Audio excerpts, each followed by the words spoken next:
Hello, everybody. I'm Barbara Dennison, and I am part of the Friends of Fort Hunter, and I am on the committee that brings you these virtual lectures.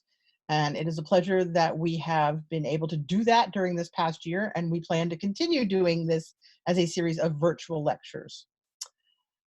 I'm very pleased to be able to bring you tonight a discussion of the French and Indian War in America, Pennsylvania, and in the lives of soldiers. This particular talk offers us a reflection on the origins, events, and impact of the French and Indian War, as well as a look at the uniforms, weapons, and life of a soldier in this conflict. Now, this conflict technically was what we might call today a proxy war between England and France, which have a long history, if you remember your school history days, of conflict. And this particular, what was called the 7 Years' War, a conflict in the mid-18th century, was played out here in the New World, or the colonies, or whatever word might have been used. And we, of course, often hear about it in school as the French and Indian War. Fort Hunter was a supply depot and part of a line of defense during that time, so it's particularly relevant that we bring this topic to a discussion related to Fort Hunter. And I'm very pleased that we have two speakers tonight. Don Cramer, who has been a living history reenactor for over 35 years, mostly focusing on the period around the French and Indian War, and he currently serves as the unit commander of the Regiment De La Reine. I'm not going to try any French accent on that, which is a reenacting club headquartered in Southeast Pennsylvania, and his reenactment colleague, Lynn Otto, who has been involved in reenacting and living history since 1984. And Lynn Otto currently serves as the commander of the 1st and 3rd Battalions of the Pennsylvania Regiment, which is a Pennsylvania Provincial reenactment group of the French and Indian War, and a sister group to the Regiment De La Reine. So I'm very happy that we have both of them, and I think there's two PowerPoints that our wonderful tech person, Michelle, is going to go back and forth between while they talk. So if you see a little flashing back and forth, bear with us. Thank you. Thanks, Barb. And make sure everyone can hear me. My name's Don Cramer, and I'd like to just take a minute to thank the Friends of Fort Hunter and thank Barb Dennison for inviting Lynn and I to participate in this lecture series. We're very excited about it, and we love our hobby, and it's this is a great opportunity to talk about it today. A few notes. One, you will see that we did dress for the occasion, but we didn't dress in a uniform. If you kind of see my outfit, it's pretty colorful, pretty obnoxious. Lynn's will be similar. You see on the main screen, the introductory screen, you can see us both in our military uniforms. But what we're both wearing tonight is what would be called a banyan, or a morning dress. It's what a man of this period would have worn around home. And since we're home tonight, we figured it was appropriate to wear. When you went out in public, you were expected to dress more formally. You would wear a vest, you would wear a jacket, you would always wear a chapeau or a hat. And those were often relatively modest outfits, except if you were going to something like a large dance, or if you had the means to go to some major social function. And then you might have a more ornate outfit. But for the most part, the menswear of the period was fairly modest. This was the opportunity when you were at home to wear something that was a little more relaxing, but also expressive. And so you'll see that Lynn and I are both wearing our banyans for this evening's presentation. A couple initial thoughts before we begin our talk.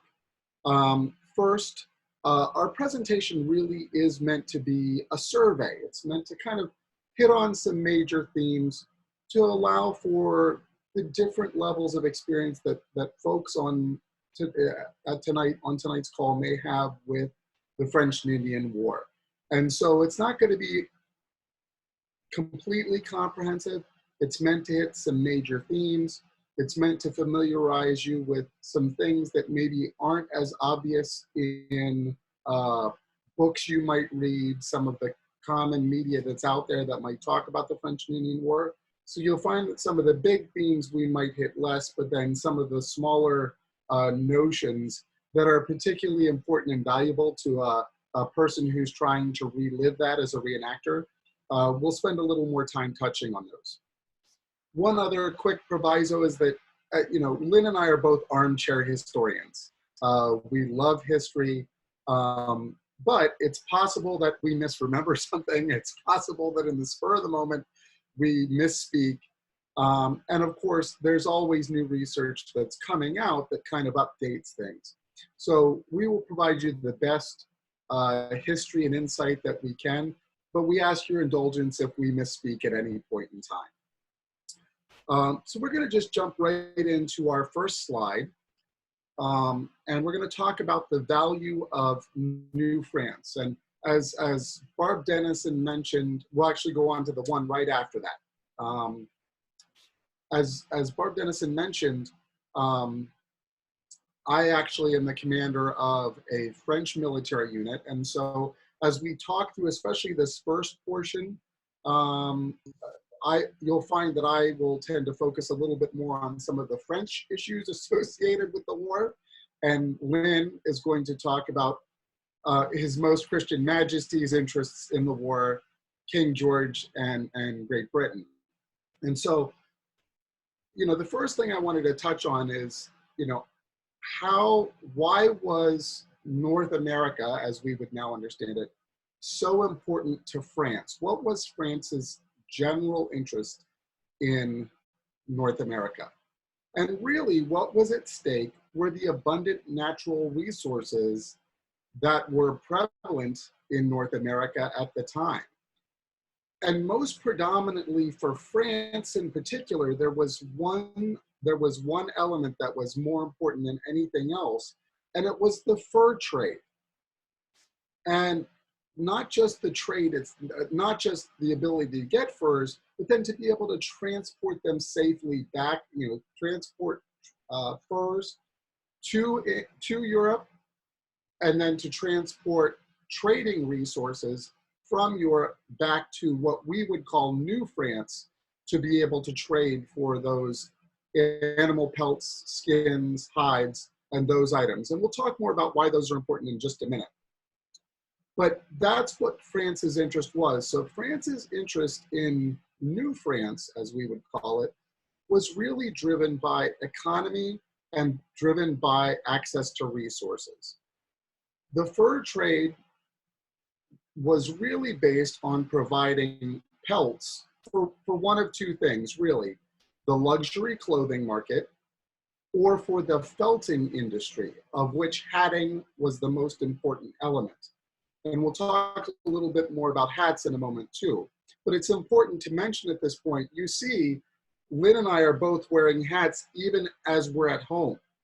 It was customary and expected that men and women's heads were often covered. And certainly when going outside, men and women would have had a head covering on. And for men, those were hats.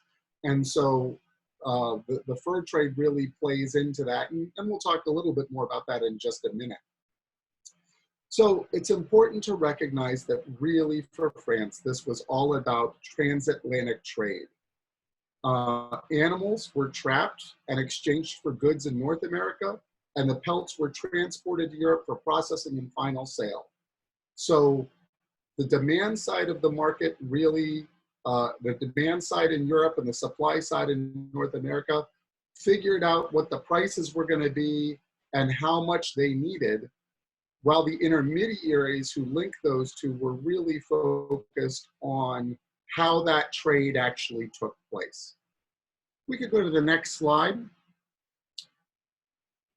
Here you'll actually see a picture. These are actually two beaver hats. They are both made out of beaver pelt.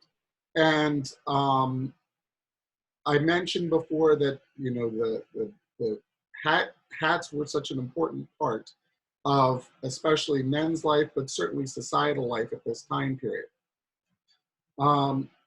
I want to talk though a little bit about how we got into the fur trade and how we got to where we were in the mid-18th century. Commercial fur trade in North America really grew out of the early contact between First Nation peoples, as we currently call them Native Americans, In French society at the time, they referred to them as Salvage, which doesn't have the same meaning that we might use in today's society of savages. What it meant was people of the woods. And if you consider that the vast majority of New France was woodlands, that's how that title originally came about, at least in French nomenclature.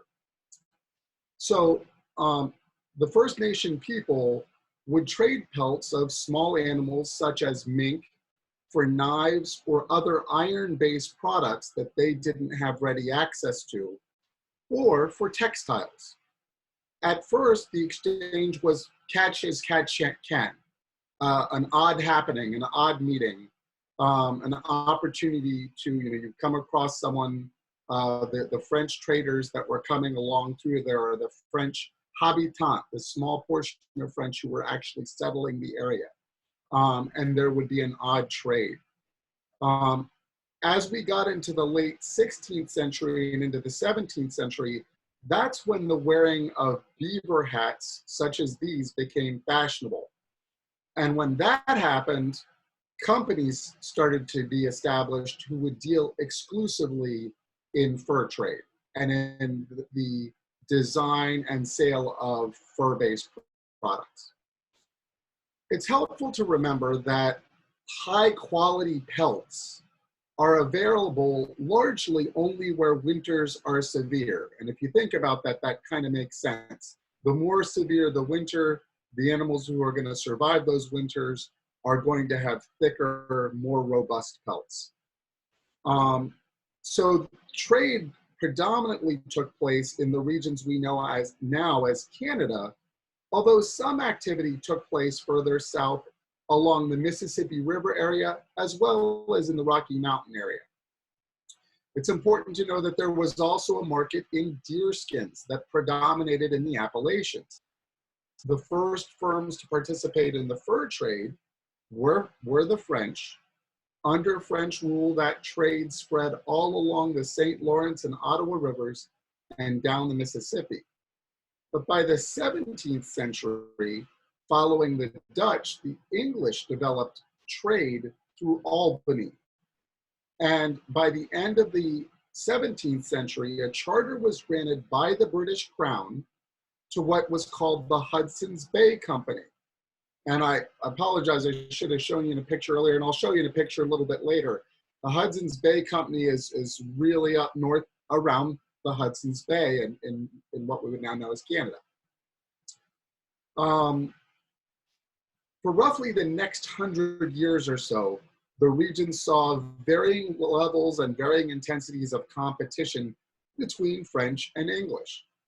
The scale and competition for furs would ultimately result in scarcity that would cause both French and English, either by Great Britain directly or through the Hudson Bay Company, to feel the need to continue to expand their territory. And as that territory expands, that's where we set up the opportunity for conflict. So now that we've talked about it a little bit from this French opportunity, I'm going to give you a break for my voice and turn things over to my friend Lynn, who's going to talk a little bit about the value to the colonies.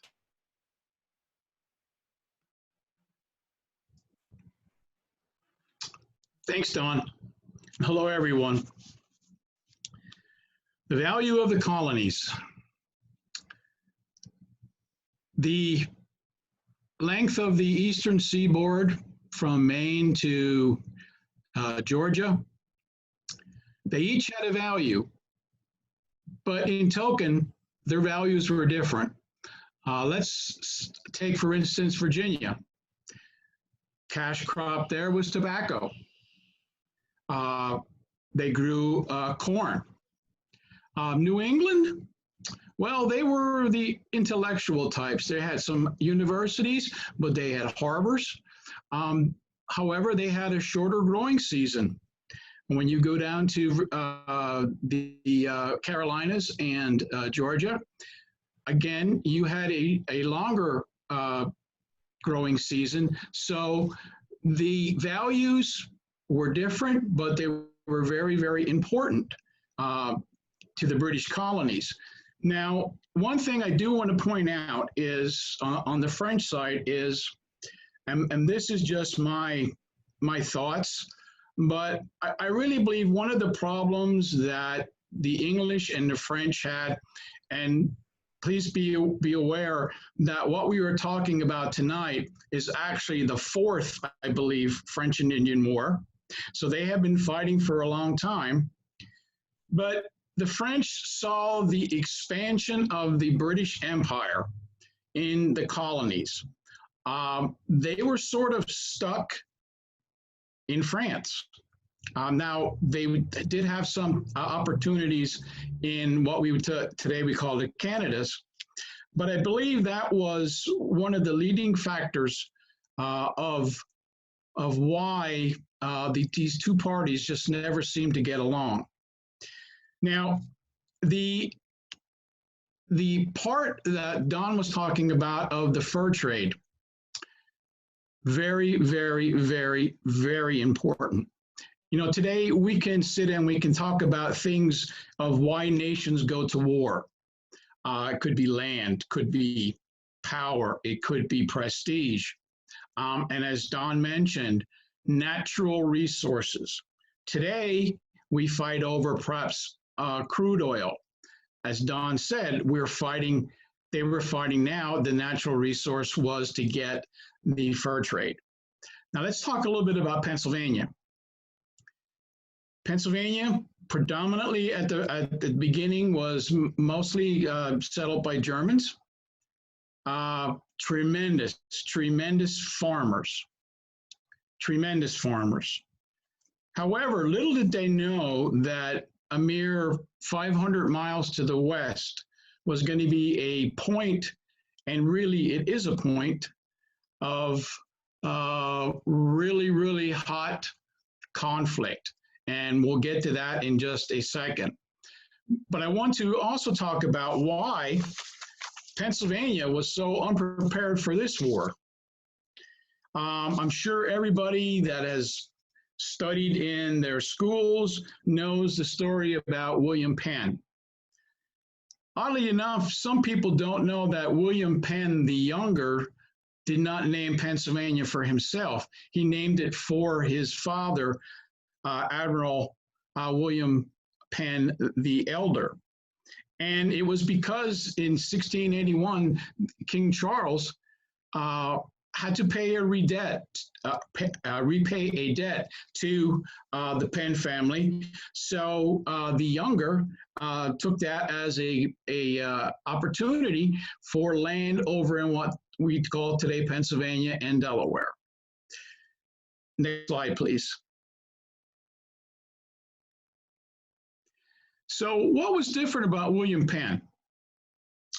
Well, to start off with, he was of the Quaker faith. And his life over in Europe was really not very nice. And he suffered quite a lot of persecution over there. And that's why he turned to the Quaker faith. And when he comes over here, and oddly enough, even though our Pennsylvania history is a vast amount of years, William Penn the Younger was only in Pennsylvania for about 4 years of his life. But when he got here, he decided that he had an idea and decided that he was going to dabble in what he called the holy experiment. And that was invite more Quakers, invite more people to Pennsylvania, and to live in harmony. And about 5-6 years ago, there was an author that wrote a story about this, and he called it the Peaceable Kingdom. And I truly like that name, and that's exactly what was happening in Pennsylvania from the time of William Penn the Younger. Next slide, please. Now, if you can sit back just a minute and reflect upon what I'm about to say next. The Holy Experiment, or the Peaceable Kingdom, believe it or not, for the most part, lasted for 70 years. Now, I'm not saying that there was never any conflict. Certainly, there was a hiccup with the walking purchase, but for all intents and purposes, people were getting along. All is well. Cabins were being built, gardens, farms, everything. It was almost like heaven. All things were going very, very well. Next slide, please. Now, remember when we talked about 500 miles from Pennsylvania going west? Well, one of the sticking points was, who really owns Western Pennsylvania? Of course, Pennsylvania thought so, but so did Maryland, so did Connecticut, and so did Virginia. So nobody really knew, in fact, who actually owned Western Pennsylvania, and that is where probably the whole gist of this story is going to start. Next slide, please. So, as Donnie mentioned, the French in the Canadas, they saw an opportunity in Pennsylvania. So France sent an officer and a party by the name of Celeron into the Ohio country. And when we talk about the Ohio country, we're really talking for this particular talk about the forks of the Ohio near what is present-day Pittsburgh. And he took 6 lead plates and buried them in different areas and claimed that land in the name of France. Now, some may think that was a very, very odd way of doing things, and I would have to agree.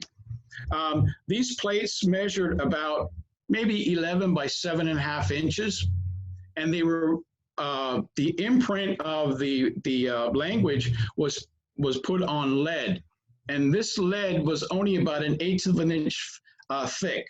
I had the opportunity a few years ago to actually see an exact reproduction of one of these plates, and it was fascinating, but it was also very fragile. Actually, the one that you're seeing on the screen actually still exists in its entirety and remains in the collection of the Museum of the Virginia Museum of History and Culture.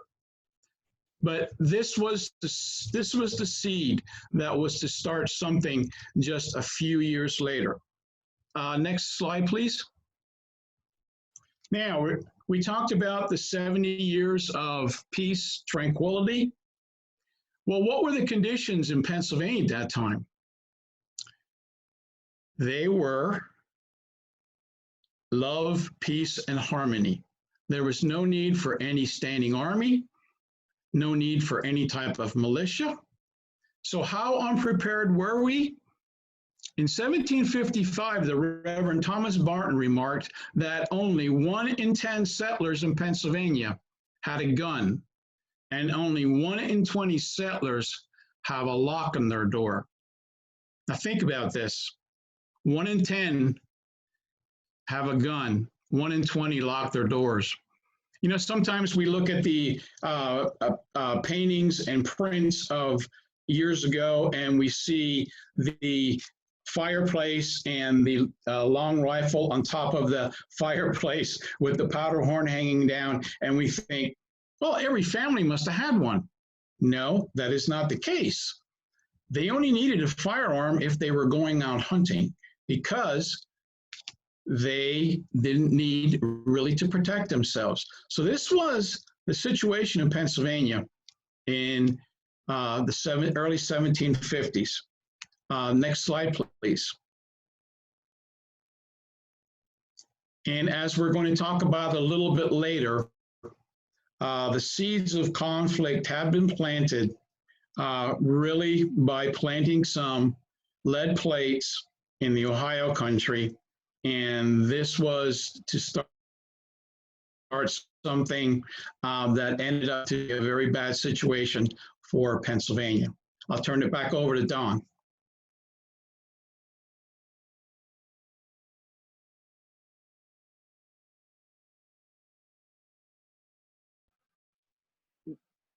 Sorry, thank you. Thanks, Lynn. And it's worth noting, and I'll talk a little bit about this more with the French in just a little bit down the road, but you know, the British were really looking to colonize. I mean, we talk about the British colonies. And so there was this whole notion of coming and staying. And what you're going to find, and what I'm going to comment on in a little bit, is that the French, the Kingdom of France had a very different idea, and I think that plays into this as well. But Lynn is totally right. The entire crux of the conflict really begins in that disputed area in what we would now refer to as Western Pennsylvania. But at the time, it was definitely in dispute, which gave the French a wonderful opportunity that they took advantage of. But let's back up just a second.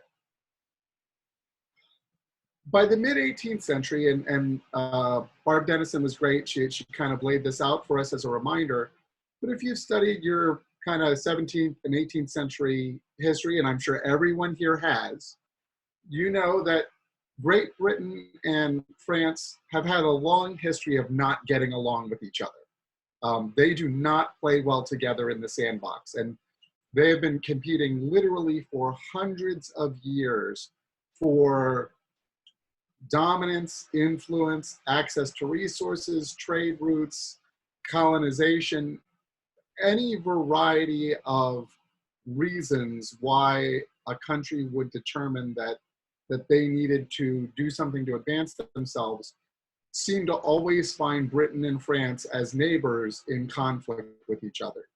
They're like, I often equate them as like two siblings who could just never get along the whole time.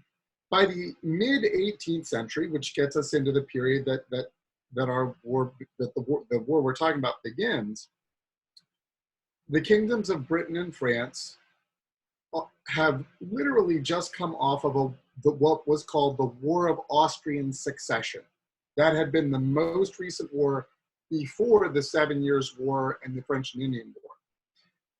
War of Austrian Succession was in the 1740s, approximately 1740 through 1748. And the war was considered pretty much a stalemate, kind of no one won. No one was really considered a winner. No one quite walked away from the table feeling like they got the upper hand. And that unrest helped to fuel what I believe became the French and Indian War.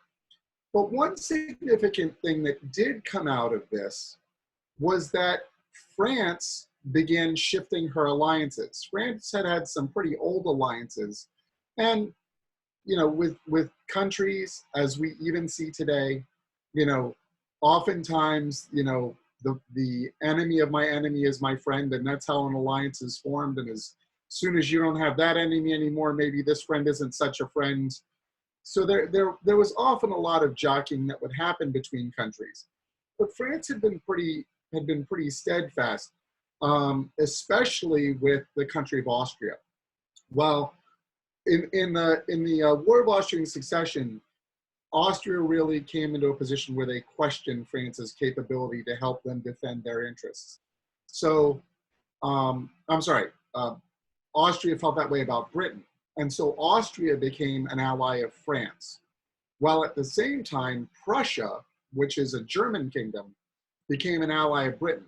And these are kind of major world powers working right there in Western Europe. Well, these shifting alliances help to rebalance power. But while all that rebalancing is going on, there's also a lot of insecurity, which makes it a ripe opportunity to try to make a power grab or make a land grab or go after something else. And so all of this unrest that followed the War of Austrian Succession would evolve into the fresh hostilities to establish economic and territorial dominance that we refer to as the 7 Years' War, which is properly a war that occurred in Europe. The war in Europe was roughly 1756 was the year that France was drawn into that war. They were allied to for the 7 Years' War, they were allied to Austria, Sweden, and Russia. And that group of countries were trying to defeat the Prussians whose only real ally was Britain. And despite repeated attempts between 1757 to 1762, the French and their allies failed to win a conclusive victory against Prussia, despite a constant war of attrition that the Prussians were facing. And so it's important to recognize that that's going on, because it reminds us that what we refer to as the French and Indian War, which is happening at roughly the same time period in New France or the British colonies, depending on your side, that's not the only thing that Britain and France have to worry about. They both have battles and wars that are being fought literally much closer to home, and that actually can physically threaten them geographically. And so that's an important piece to keep in the back of your head as we think about the French and Indian War. So let's take a minute and talk about the campaign in North America specifically, which is what we refer to in the United States nowadays as the French and Indian War, or what was often referred to and what's referred to in Canada now and what was referred to in New France as the War of Conquest that lasted from 1754 to 1763. Could I get the next slide, please? So this slide, I really like this slide. I was happy to find it. This gives you a nice look at, from a national perspective, how things were cut up between France and Britain at this time period. So the French would be listed in, the French are in blue there, and you see them all through that, that middle swath. Notice that the French have pretty strong control of the Great Lakes area, but they have a narrow route out through the Montreal and Quebec areas. So while they seem to have a better hold on the area where they would be obtaining pelts, where that would all be happening, they're in a much more fragile spot relative to the actual international trade routes that are available to them. Then you see, in red, you see the British colonies, which at this point really don't have anywhere to go. They're living in relative peace, but they're going to be running out of room. And we're going to talk about population difference in a minute.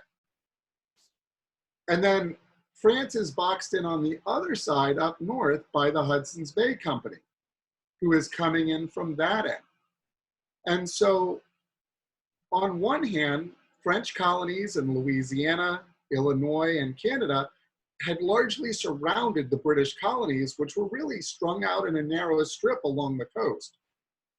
And all they really needed to envelop the British was controlling the Ohio country, especially the waterways, which would allow them to really solidify that whole blue stripe going up through there, because those waterways would give them not only the opportunity for free trade, but the ability to move military force and any other resources that were needed to continue to secure what they had gained.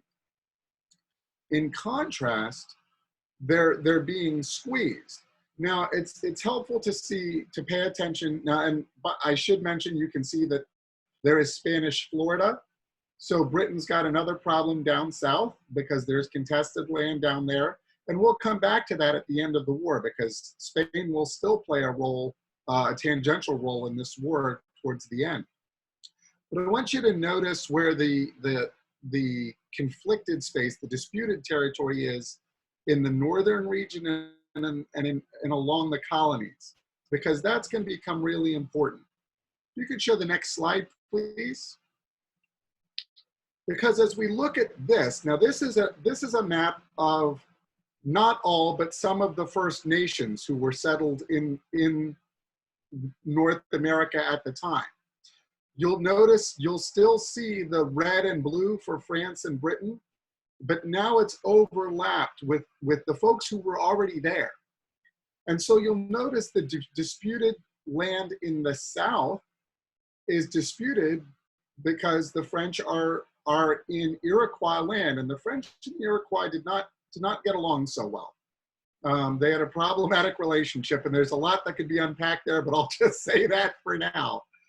And up north, actually, many of the tribes that are up north and the communities that are up north, the French, those in New France, the habitants, those are many of their trading partners. But as France was continuing to stretch itself further and further to try and defend all their territory, the Hudson's Bay Company is coming in. They're starting to say, look, we can offer you everything they can offer you, but we're not going to ask as much of you as they do. And so they start sowing seeds of doubt with some of New France's traditional what we now call Native American allies, Salvage allies. And so you see that this is a real mix of a lot of different communities of people who are all trying to figure out how this all works together and trying to find their place as expansion is happening for especially Britain and France at this point. So let me talk a little bit more about the French numbers. And there are different numbers depending on where you look. I'm going to give you ballpark ones that I have in front of me. They're not exactly, like I said, if you look in different resources, the numbers won't be exactly the same. But where the French colonies were at a disadvantage was demographically. There were less than 60 to 70,000 French colonists spread over a territory from the St. Lawrence River to the Great Lakes, extending down to the Ohio and Mississippi River valleys, down to Louisiana. So all through that area, there were maybe 60 to 70,000 French, while there were somewhere more in the ballpark of 2 to 3 million British. And so there was a wide discrepancy, again, depending on who you asked, 15 to 1, 20 to 1. And there was a reason for that, and I alluded to this earlier. Britain was looking at the colonies as truly a place for people to settle. France was specifically not. In fact, France discouraged people from settling in New France. They didn't want settlement. They wanted as many people as needed to be there to foster trade as they could get, but they really didn't want settlement. The other issue in France, and this was part of a different battle that was going on back in France and Europe, was the unfolding of religious life in France. And we'll touch on this a little bit more later. But France was a Catholic kingdom. And there was a period in time in the 17th century where an edict of toleration was issued for non-Catholics living in France, for what were called Huguenots, French Protestants. And in the 18th century, that edict of toleration was rescinded.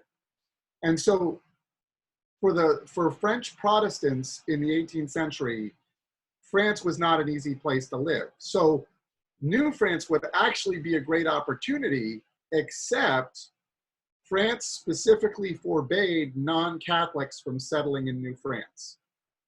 And so, and again, that's a whole other conversation that gets into religion on a much deeper level. But it's worth noting that all that plays into the idea that there's a very, very small population. And there were, and many of you are familiar with this, if you're familiar with this war, you know that as part of the colonization process that did occur, the Catholic Church, the Jesuit order associated with the Catholic Church, did a lot of missionary work. But really it was conversion work. It wasn't just missionary work. It wasn't just doing good. It was, you know, you're a good person, but you'd be better if you were Catholic. And so with all of that dynamic going on, it didn't make New France, I think, the same place of peace and prosperity and opportunity for many French subjects as the colonies were for British subjects. It was much more complex from that perspective.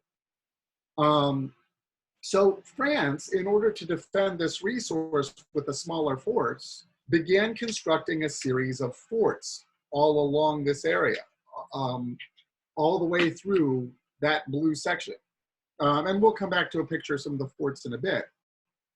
But they started building a line of forts in the early 1750s. And by 1754, the French were actively building up military strength, much of it through Amerindian recruitment, tapping into the habitants and the Salvage that were already on the continent, and trying to, especially in the disputed areas of the Ohio country, really trying to build alliances, firm up alliances.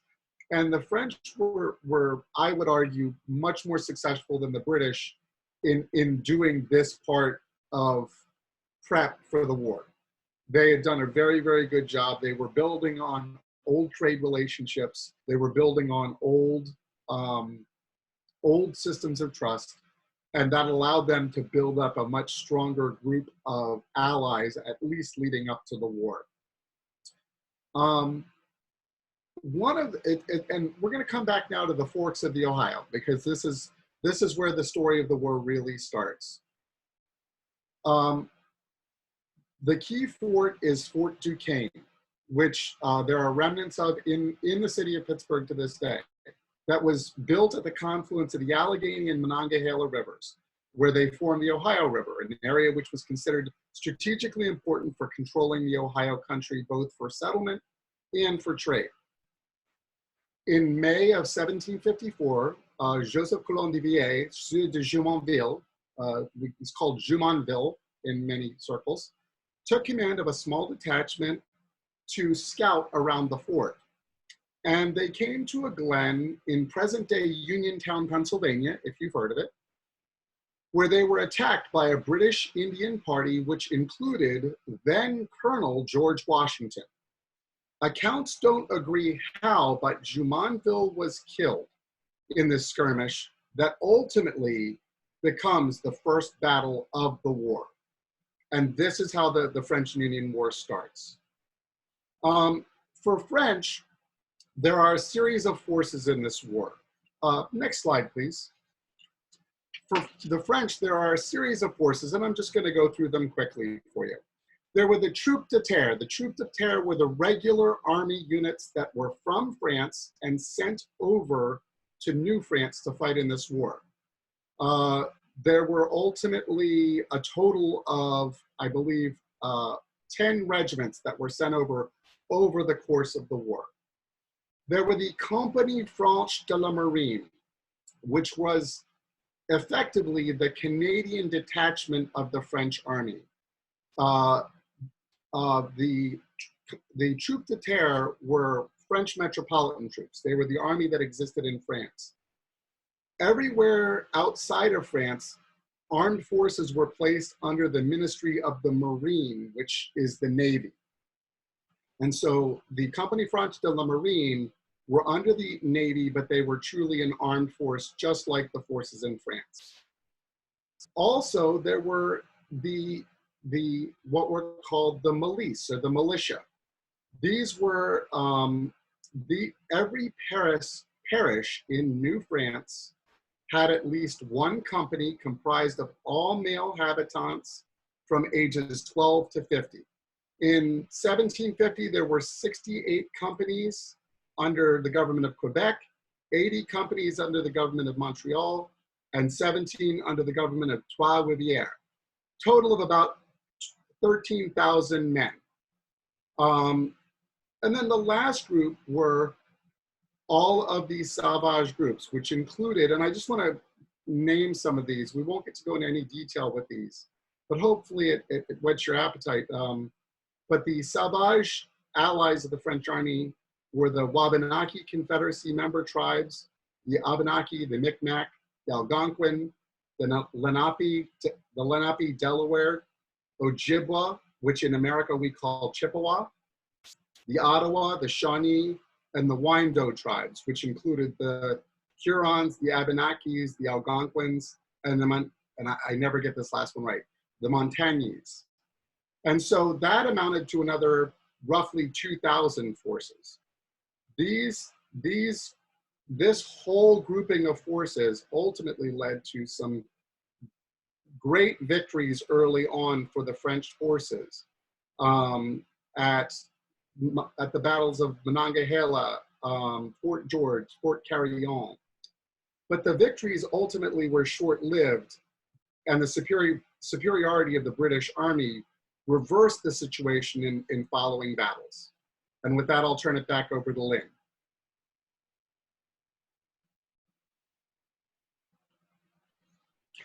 Thanks, Don.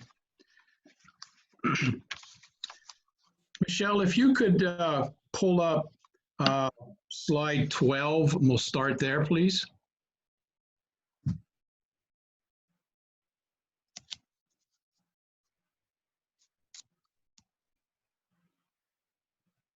Go a few more, please.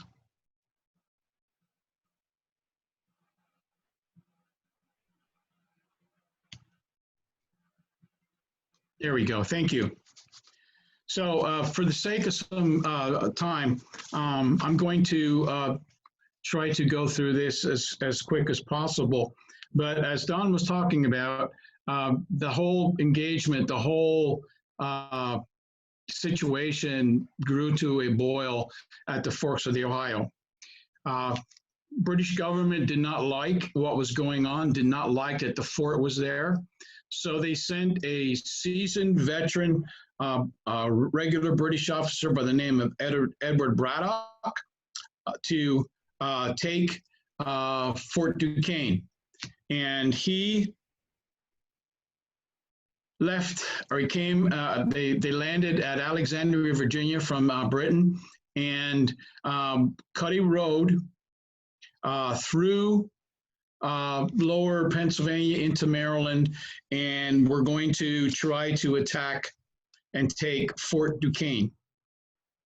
A few miles from the fort, Braddock's forces were attacked. Man, he lost 3/4 of the men and officers in his company. General George Washington was an aide at the time, and he had to take over and get the rest of the men on a retreat. So can we pull up slide 13, please? Sorry, guys, just having a little bit of a problem trying to pull that other one up and getting it to start where I need it to start. So just hang on with me for 1 second. Sure, thank you. So with the failure of Braddock to take Fort Duquesne, that left the Pennsylvania frontier, especially in the east, wide open for French and Indian attacks, and there was nothing to stop them. If you could go one more slide, please.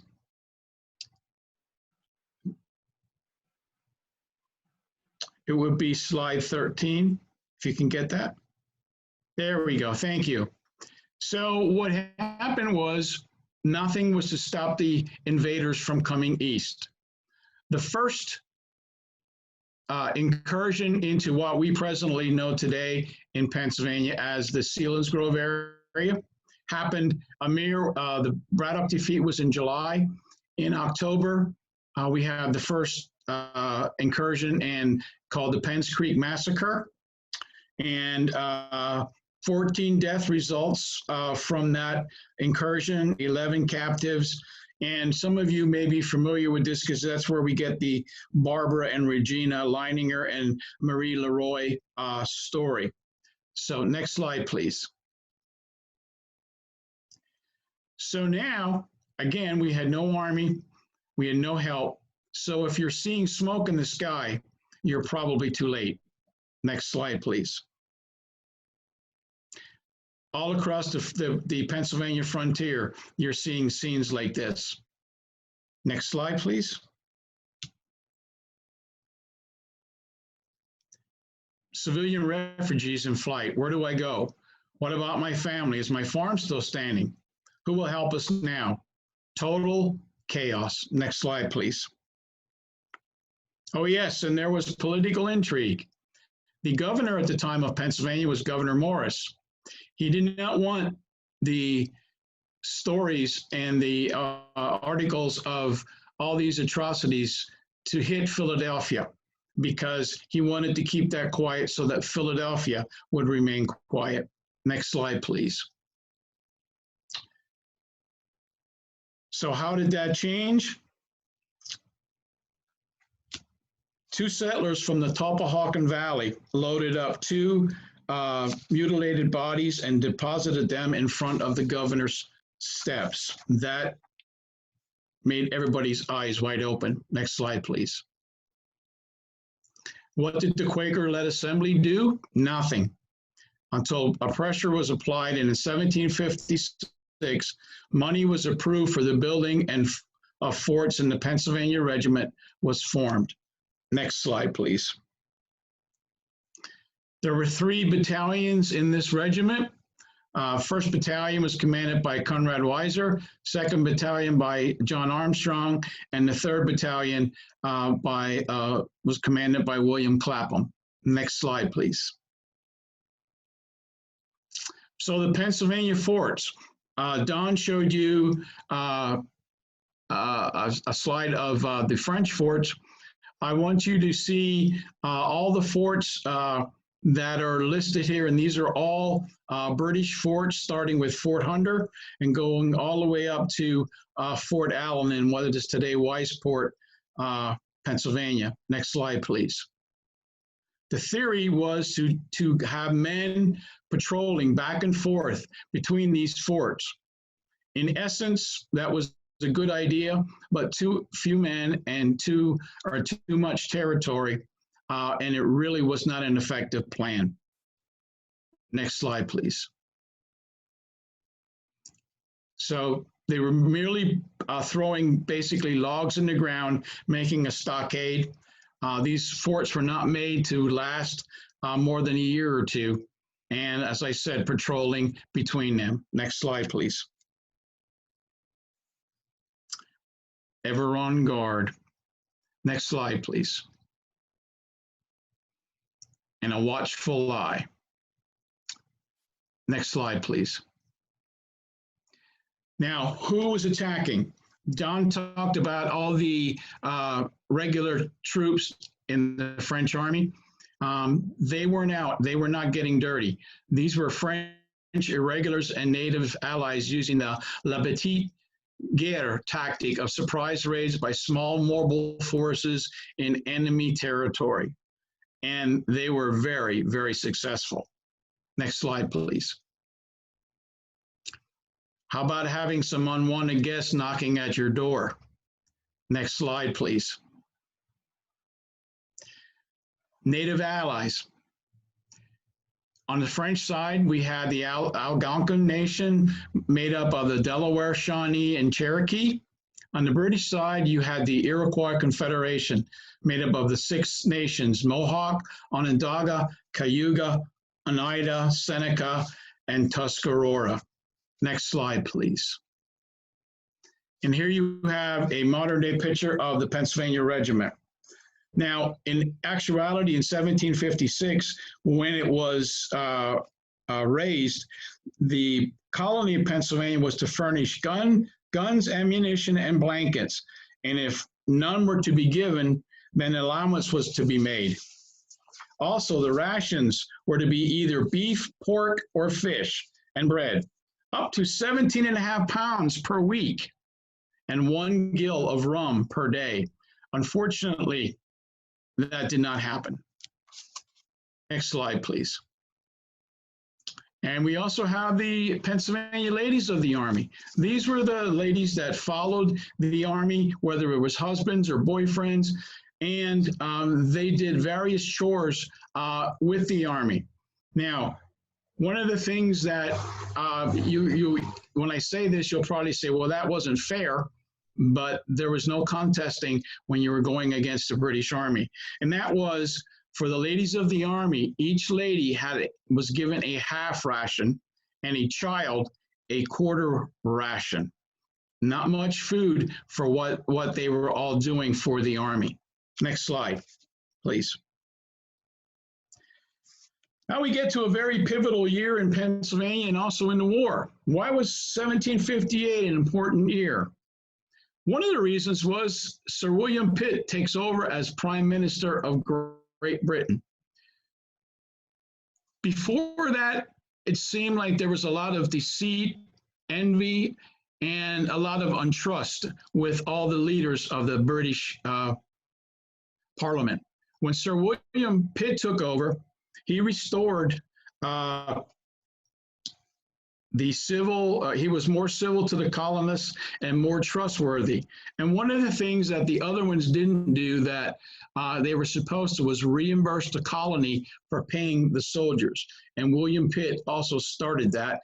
And almost immediately, the relations between the colonies and Great Britain improved. One of the other things was the capture of the French town of Louisbourg up in Nova Scotia. Now, General Braddock had failed taking Fort Duquesne. The next British general officer that was put in charge of an expedition was General John Forbes, and he basically cut a road almost straight through Pennsylvania. Today we call it the Forbes Highway or Route 30, and the last fort that they built before they were to assault Fort Duquesne was Fort Ligonier. At Fort Ligonier in October of 1758, there was a council of war, and it was decided that they were going to wait till spring of 1759 to attack Fort Duquesne. However, within a few days, they were captured some French deserters who had information that Fort Duquesne was lacking in soldiers and many of them unfit for duty and sick. Another council of war was taken and it was decided to go forward. And within a few miles of getting to Fort Duquesne, they heard a tremendous explosion. Actually, the ground was shaking. And General Forbes sent out an advance detail and found out that the French had blown up their own fort and were leaving up the river. And General Forbes took Fort Duquesne without firing a shot. And on that slide, you'll see that he is in a litter. General Forbes probably was suffering from some type of cancer, and he could not even ride a horse. So his mode of transportation was a litter slung between two horses, but he did live to see Fort Duquesne fall. And the last thing is the Treaty of Easton. This is very important because there was a big divide on the Delaware native tribe early on, and most of them moved to the western part of Pennsylvania and were allies of the French. A missionary by the name of Christian Frederick Post went out to an Indian village in western PA called Logstown and was very influential in trying to get the western Delaware back into negotiations, and that happened at the Treaty of Easton, and that's when the tide swung for the Delaware back into the British domain. Next slide, please. I just wanted to put a blurb up just really quickly because I know we're talking about the Fort Hunter site. It was built in 1755 to 56 at the junction of the Susquehanna River and Fishing Creek. It was a stockade wall was built around an existing log house, and the garrison size at the fort was 36 men with Captain Thomas McKee in command. And last but not least, this is a excerpt from a letter that John Forbes wrote to William Pitt about the troops. And ladies and gentlemen, as I sit here tonight, and Don, this really hurts. A few of the principal officers accepted. The Pennsylvanian and Virginians are extreme bad collection of broken innkeepers, horse jockeys, and Indian traders, a gathering from the scum of the worst of people in every country. I feel a little faint. Don, back to you.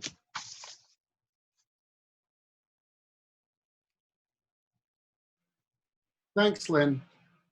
Folks, and I realize we're at about time, and I apologize.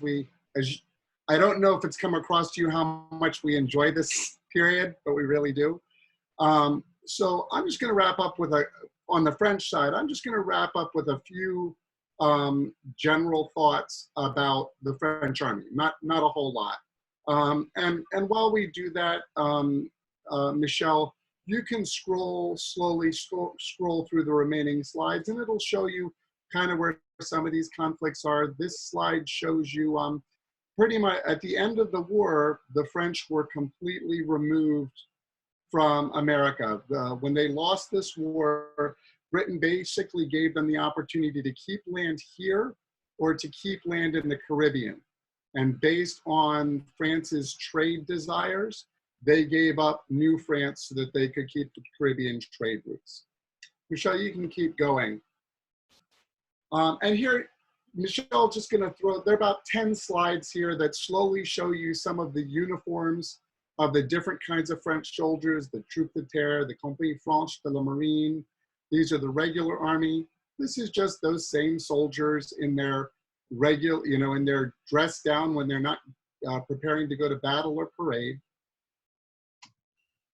The milice, these are the people that came, effectively the local militia. You'll see they're dressed much more comfortably than the soldiers are.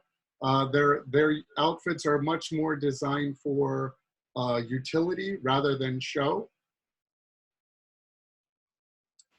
Our native allies. I felt we couldn't talk about Canada without at least showing you one picture of what it would be like to live through a winter up in New York. And so you'll see soldiers in winter dress, which included a blanket coat that was called a capote, and they have snowshoes on, and that's literally how everything was transported through the winter months. And we can kind of leave it here, just so that you get a sense of some of these different units put together. And I just want to throw out a couple of other, couple last minute things. Really the French army really lived a very simple life. They were considered unskilled labor. Most of them were not literate. Most came from the poorer classes. A soldier tended to make in a year what a tradesman made in a month. Not unlike the soldiers of the British Army, French rations were pretty simple. Their regular ration was bread, salt pork, peas, and then either a brandy or rum ration if they could get it. On the march, they often lived with a hard bread that was called hardtack, which was much less pleasant to eat. Basic clothing were 2 pair of shoes, 2 pair of soles, 2 pair of stockings, 1 shirt, 1 pair of gaiters, which are the button-down lower halves of the pants that you see, 1 pair of pants, 1 neck, basically it's called a stock, but it's a necktie, 1 bag to carry your things, and 3 shirts, and those were replaced as needed out of your finances. We already talked about the big role of religion in their life, and really, a soldier's life, I think, in both armies was a simple life of trying to live a disciplined life. Soldiers were disciplined for really any violation of hygiene, of uncleanliness. French soldiers were not allowed to drink with the Native Americans, the native peoples, under penalty of being removed or imprisoned. It was a very, very simple life for a soldier. Your job was to train and be ready to die for your king and country. And that's really what they did. Lynn, do you have any last thoughts before we wrap up? No, I just want to say how appreciative I am that we had the opportunity, and for Don for asking me to help him. I hope that we've shown some light on a subject that really not a whole lot of people are interested in from time to time, but we hope that we've shared some some overall pictures and some of the things that was happening in Pennsylvania in the early 1750s. So thank you. So then I'll just wrap up. I'll turn it back over to Barbara Dennison, but thanks so much to her, and thanks so much to Michelle for juggling back and forth on our behalf. Again, this was meant to be a survey, so hopefully it wets your whistle to learn more about the French and Indian War, especially as it existed in Pennsylvania. Thanks so much. I want to thank you very much, Don and Lynn, and I don't see any questions. If I missed one, somebody, you know, raise your hand figuratively or verbally, or virtually. I do want to remind people that if you are interested in upcoming lectures or more information about the Friends of Fort Hunter, you can go to www.forthunter.org. I've also put that in the chat to everybody, so you can see that. And our next lecture is on September 22nd with William Murray from Mechanicsburg, who's going to talk about one-room schoolhouses. And we also have a program coming up in October on World War II in Harrisburg, and you know, some things planned for the new year. And again, I want to thank Lynn and Don, and I suspect we may have to invite them back to fill in the gaps there from like 1756 to 17, or you know, to that period that we didn't get to. And I'd like to also hear about that whole Fort Necessity to the fall of Duquesne, you know, sort of step by step. But that's a whole hour in itself, I think, so forth. But I want to, you know, on behalf of the Friends, say thank you. And this will be a YouTube recording, and it will be available. And if you're listening, you're one of the registered people, you will get an email. And it's also, eventually, it'll be on the Fort Hunter website. And if you want it and can't find it, send us a message through that website and we'll get it to you. So again, thank you, and good evening to everybody.